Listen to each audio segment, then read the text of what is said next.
Assalamualaikum warahmatullahi wabarakatuh. Halo teman-teman, perkenalkan nama saya Mansur S, NIM 3022020009, mata kuliah Geologi, Politeknik Negeri Ketapang. Baik, kali ini saya akan menjelaskan materi mengenai batuan beku. Mari disimak. Batuan beku. Batuan ini terbentuk karena magma yang mendingin dan menjadi keras. Batuan beku terjadi terutama di sepanjang tepi lempeng dan pada daerah panas yang menghasilkan magma. Letak pembekuan. Batuan beku dalam adalah batuan beku yang terbentuk di dalam bumi, sering disebut batuan beku intrusi. Batuan beku luar adalah batuan beku yang terbentuk di permukaan bumi, sering disebut batuan beku ekstrusi. Batuan beku hipabisal adalah batuan beku intrusi dekat permukaan, sering disebut batuan beku gang atau batuan beku korok, atau subvulcanic intrusion. Warna batuan beku. Warna segar batuan beku bervariasi dari hitam, abu-abu, dan putih cerah. Warna ini sangat dipengaruhi oleh komposisi mineral penyusun batuan beku itu sendiri.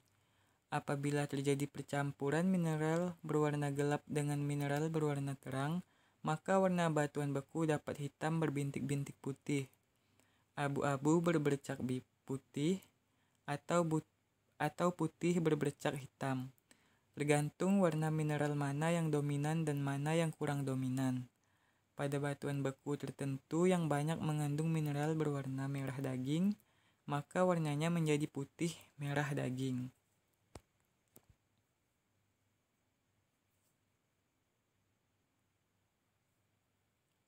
Tekstur batuan beku. Tekstur adalah hubungan antar mineral penyusun batuan. Dengan demikian, tekstur mencakup tingkat visualisasi ukuran butir atau granularitas, tingkat kristalisasi mineral atau kristalinitas, tingkat keseragaman butir kristal, ukuran butir kristal, dan bentuk kristal. Tingkat visualisasi granularitas. Berdasarkan pengamatan dengan mata telanjang atau memakai lup, maka tekstur batuan beku dibagi dua, yaitu tekstur afanitik dan tekstur faneritik. Afanitik adalah kenampakan batuan beku berbutir sangat halus sehingga mineral atau kristal penyusunnya tidak dapat diamati secara mata telanjang atau dengan lup. Fanerik adalah apabila di dalam batuan tersebut dapat terlihat mineral penyusunnya, meliputi bentuk kristal, ukuran butir, dan hubungan antar butir, kristal satu dengan kristal lainnya, atau kristal dengan kaca.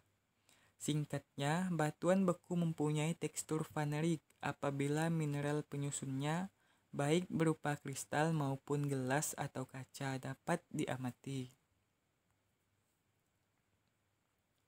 Tingkat kristalisasi atau kristalinitas.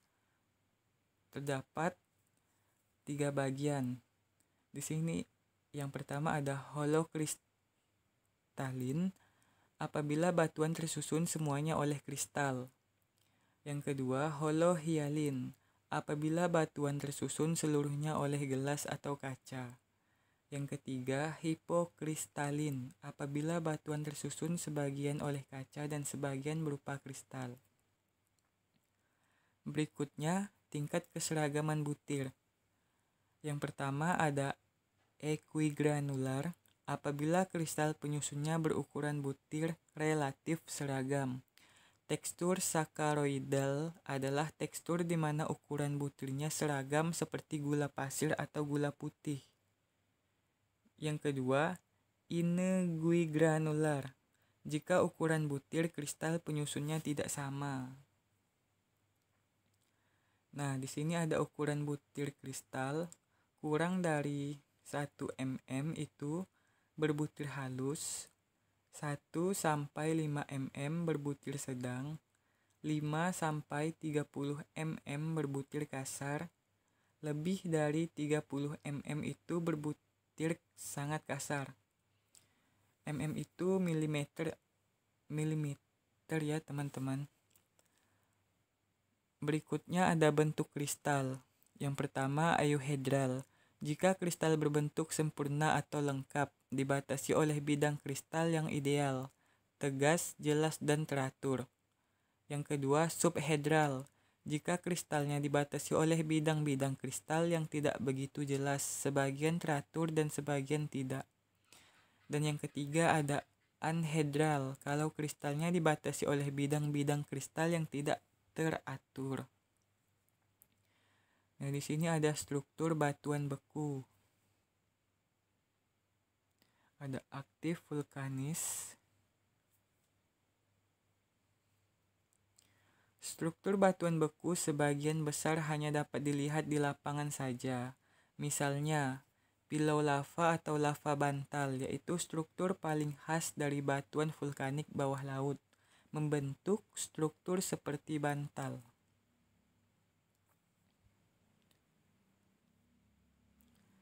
Joint struktur merupakan struktur yang ditandai adanya kekar-kekar yang tersusun secara teratur tegak lurus arah aliran. Sedangkan struktur yang dapat dilihat pada contoh-contoh batuan hand specimen sample. Sedangkan struktur yang dapat dilihat pada contoh-contoh batuan hand specimen sample yaitu masif, yaitu jika tidak menunjukkan adanya sifat aliran. Jejak gas tidak menunjukkan adanya lubang-lubang dan tidak menunjukkan adanya fragmen lain yang tertanam dalam tubuh batuan beku tersebut.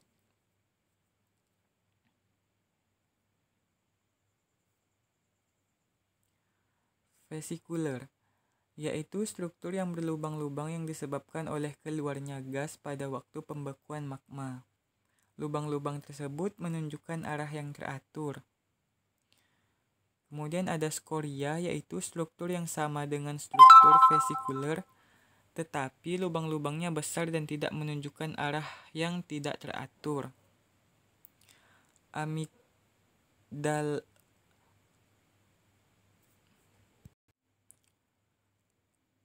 Amigdaloidal, yaitu struktur di mana lubang-lubang gas telah terisi oleh mineral-mineral sekunder, biasanya mineral silikat atau karbonat. Xenolitis, yaitu struktur yang memperlihatkan adanya fragmen atau pecahan batuan lain yang masuk dalam batuan yang mengintrusi. Pada umumnya batuan beku tanpa struktur atau masif. Sedangkan struktur-struktur yang ada pada batuan beku dibentuk oleh kekar atau join atau rekahan, fracture, dan pembekuan magma. Misalnya kolumnar join, kekar tiang, dan sitting join, kekar berlembar. Komposisi mineral. Untuk menentukan komposisi mineral pada batuan beku, cukup dengan mempergunakan indeks warna dari batuan kristal. Atas dasar warna mineral sebagai penyusun batuan beku dapat dikelompokkan menjadi dua, yaitu ada mineral felsik. Mineral felsik, mineral yang berwarna terang terutama terdiri dari mineral kuarsa, feldspar, feldspatoid, dan muscovite. Kemudian mineral mafik, yaitu mineral yang berwarna gelap terutama biotit, piroxen, amphibol, dan olivin. Klasifikasi batuan beku berdasarkan ukuran butir, mineral, dan tempat terjadi, berdasarkan indeks warna, berdasarkan kandungan SiO2, dan berdasarkan tempat terbentuknya batuan beku. Berdasarkan ukuran butir mineral dan tempat terjadinya, batuan beku luar bertekstur avanitik, yaitu individu mineralnya tidak dapat dilihat dengan mata biasa. Terbentuk melalui pembekuan tiba-tiba ketika magma sampai ke permukaan bumi dan berubah menjadi lava yang langsung menjadi padat karena pendinginan dari lingkungan. Batuan beku dalam bertekstur faneritik, yang berarti mineral yang menyusun batuan tersebut dapat dilihat dengan mata biasa tanpa bantuan alat pembesar. Contoh batuannya adalah gabbro dan granodiorit. Nah, batuan beku gang bertekstur porfiritik dengan massa dasar vanerik atau bertekstur porfiritik dengan massa dasar avanitik. Terbentuk dalam celah-celah atau retak-retak kulit bumi. Contoh batuannya adalah diorit, porfiri, dan granit porfiri. Berdasarkan indeks warna, menurut S.J. San tahun 1943 yaitu Leucoctaris rock apabila mengandung kurang dari 30% mineral mafic. Mesococtic rock apabila mengandung 30% sampai dengan 60% mineral mafic.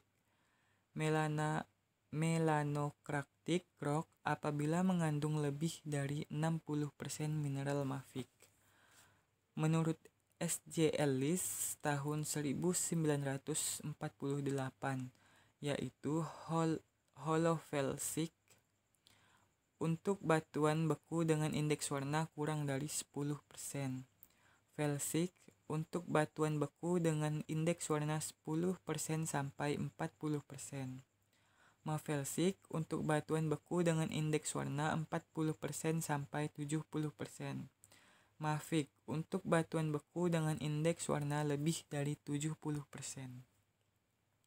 Berdasarkan kandungan SiO2, menurut C.L. Harkness tahun 1962, yaitu batuan beku asam apabila kandungan SiO2-nya lebih dari 66%. Contohnya adalah riolit. Batuan beku intermediate apabila kandungan SiO2 antara 52% sampai dengan 66%. Contohnya adalah dasit. Batuan beku basa apabila kandungan SiO2 antara 45% sampai dengan 52%. Contohnya adalah andesit. Batuan beku ultra basa apabila kandungan SiO2 kurang dari 45%. Contohnya adalah basalt. Berdasarkan tempat terbentuknya batuan beku vulkanik, yaitu batuan beku yang terbentuk di permukaan bumi. Kemudian ada batuan beku plutonik ya, yaitu batuan beku yang terbentuk jauh di perut bumi. Kemudian ada batuan beku hipabisal, yaitu batuan beku yang terbentuk tidak jauh dari permukaan bumi. Contoh-contoh batuan beku. Batu apung. Nah, batu apung ini teman-teman memiliki ciri-ciri warna keabu-abuan, berpori-pori, bergelembung, ringan, terapung dalam air. Ia terbentuk dari pendingin magma yang bergelembung gas. Ini kegunaannya untuk mengamplas atau menghaluskan kayu di bidang industri, digunakan sebagai bahan pengisi, isolator, temperatur tinggi, dan lain-lain. Kemudian ada batu obsidian. Batu obsidian ini memiliki ciri hitam seperti kaca, tidak ada kristal-kristal. Cara terbentuknya dari lava permukaan yang mendingin dengan cepat. Kegunaannya untuk alat pemotong atau ujung tombak pada masa purbakala dan bisa dijadikan kerajinan. Kemudian ada batu granit. Ciri-cirinya terdiri atas kristal-kristal kasar berwarna putih sampai abu-abu, kadang-kadang jingga. Batuan ini banyak ditemukan di daerah pinggiran pantai dan pinggiran sungai besar ataupun di dasar sungai. Dia terbentuk dari pendinginan magma yang terjadi dengan lambat di bawah permukaan bumi. Kegunaannya sebagai bahan bangunan. Kemudian ada batu basalt. Ciri-cirinya terdiri atas kristal yang sangat kecil, berwarna hijau keabu-abuan dan berlubang-lubang. Ia terbentuk dari pendinginan lava yang mengandung gas, tetapi gasnya telah menguap. Digunakan sebagai bahan baku dalam industri poles, bahan bangunan atau pondasi bangunan. Kemudian ada batu andesit. Cirinya batuan bertekstur halus, berwarna abu-abu hijau, tetapi sering merah atau jingga. berasal dari lelehan lava gunung berapi yang meletus terbentuk ketika temperatur lava yang meleleh turun antara 900 sampai dengan 1100 derajat Celcius. Kegunaannya untuk nisan kuburan, cobek, arca atau hiasan batu pembuat candi. Ya, sampai di sini ya teman-teman materinya. Mohon maaf apabila ada kesalahan kata, mohon maaf apabila materinya kurang lengkap karena ini baru belajar. Sekian dari saya, terima kasih. Wassalamualaikum warahmatullahi wabarakatuh.